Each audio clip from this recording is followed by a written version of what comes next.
Leskovčani. Tiše! Iskreno žalim što svi oni koji za leba nemaju, svi oni koji su u strahu, u bedi, nisu ovde pred Skupštinom grada. 23.000 njih je ostalo bez posla u procesu svojinske transformacije od 90. na ovam. Beru višnje. Svi oni bi trebali da budu ovde. Hvala Bogu da ima i onih koji imaju dovoljno hrabrosti da stanu i pred novinare, i pred Skupštinom grada i pozovu one usijane glave unutra koji su sebi dali za pravo da budu nosioci sudbine svih nas. Ja sam hteo, za razliku od gradonačelnika kome drugi pišu ono što čita, da pročitam ono što sam sam napisao, a mislim da će se čuti daleko. A ne samo da se čuje daleko, nego se iskreno nadam da će biti upozorenje za opstanak ovog naroda. Gospodine gradonačelniče, gospodo odbornici iz Skupštine grada, upamtite, ništa nije počelo od vas i ništa se ne završava sa vama. Tako je. Shvatite, ništa nije počelo od nas i ništa se ne završava sa nama. Zovu nas prazne školske klupe, opominju nas starci koji se oslanjaju na štapove umesto da ih vode unuci, upozoravaju nas napušteni voćnjaci, opustele kuće, propale fabrike, zarasle njive i usahli vinogradi. Jesmo li zaslužili da budemo neobeleženi grobovi i da poživimo i da podižemo spomenike za života, jer posle nas neće imati ko da ih podigne i ko da nas pamti, da se ne zna ni ko smo, ni šta smo. Ni odakle. A zbog koga? Za koga živimo život ako se on sa nama gasi i nestaje? Živeo nepismen gradonačelnik.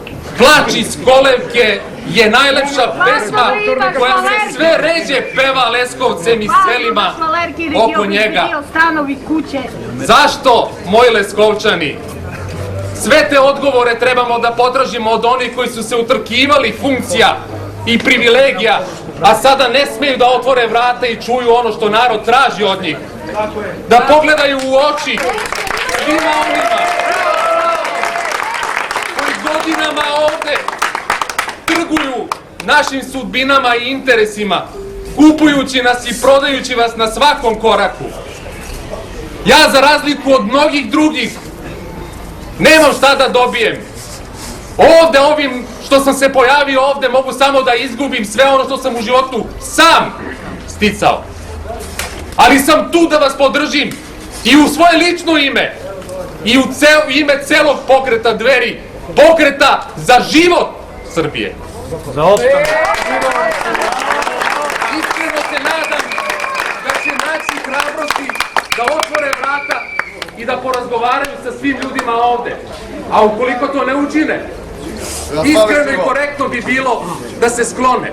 A ako to ne žele, nudim opciju da tražimo mogućnost potpisivanja peticije smene gradonačelnika Leskovca.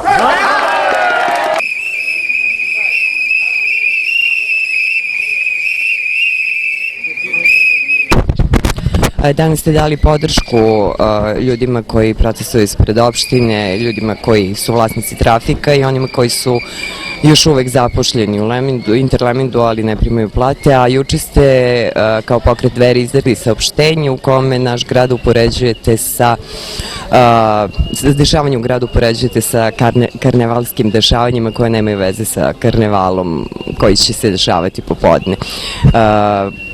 Na koji način mislite da ove stvari mogu da se reše i šta mislite kako će se dalje odvijati ova situacija? Iskreno mislim da će ovde kulminirati poprilično veliko neraspoloženje naroda. Mali je broj ljudi koji se odazvao pozivu i radnika fabrike plastificiranih limova, pijačara i ljudi koji su zakupili tezgi, odnosno trafika u gradu. U gradu poprilično vlada strah i ljudi se pribojavaju svake sitnice, čak i neki moji prijatelji koji su prolazili upravo ovde nisu smeli da se zaustave, da podele ni osmeh, a kamoli da se pridruže ovom skupu. To govori o jednom poprilično ozbiljnom problemu u gradu koji je već godinama prisutan, gde se ljudi u nemanju i bedi toliko drže u strahu da izgube i ono što nemaju. Drži čvrsto ovo što ti dajem, a dam ti ništa, i pridržavaj se toga da ga ne izgubiš. To je očigledno parola ovih ljudi koji ovde zloupotrebljavaju već godinama i ove ljude i sva lažna obećanja koje daju očigledno nikad više neće realizovati.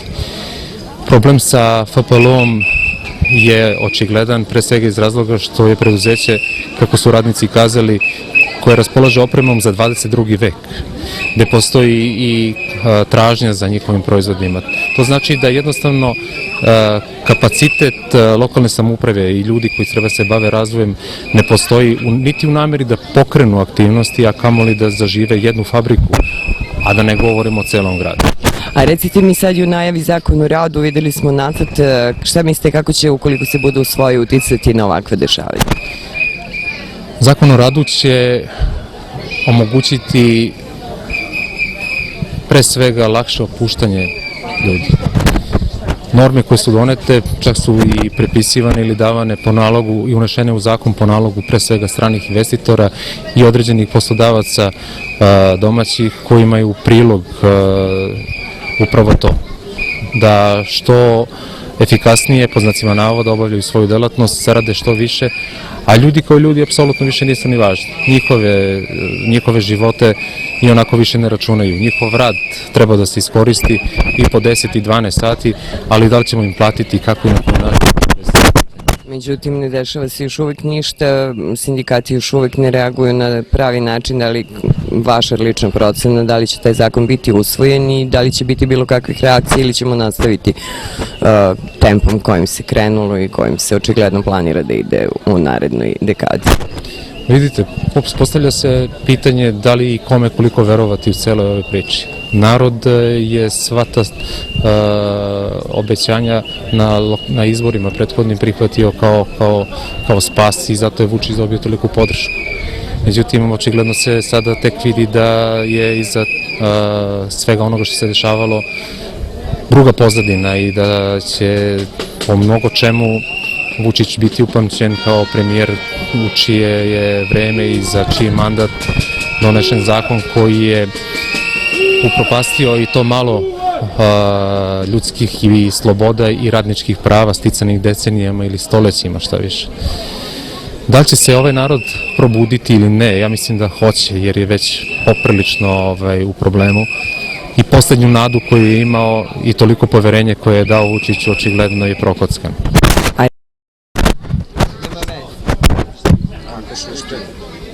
Na koji način Pokret Dveri da učestvuje u tim nekim budućim rešavanjima o kojima govorimo i kako na lokalnom, kako tako na državnom nivou dati podršku? Svakako ćemo biti u svoj narod i ove ljude koji su definitivno obespravljeni i bez perspektive.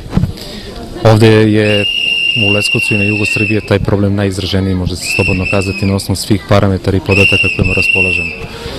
Ono što je najgore je da se sva ova slika sa ekonomskog aspekta privatizacije i svega onoga zbog čega su ovi ljudi ovde ogleda praktično u krajnjoj instanci na nestajanje ovog naroda. Nas je sve manje i manje, a s druge strane prirodni i priraštajni sve manje i manje, bezperspektivnost ljudi i mogućnost rađanja je sve manje i manje. Opstanak ovih ljudi u Srbiji i u Leskovcu je primarni cilj i zaštita njihovih interesa će biti primarni cilj Pokreta Dveri u svim ovim aktivnostima i dešavanjima koje slede u 2014. godini kasnije.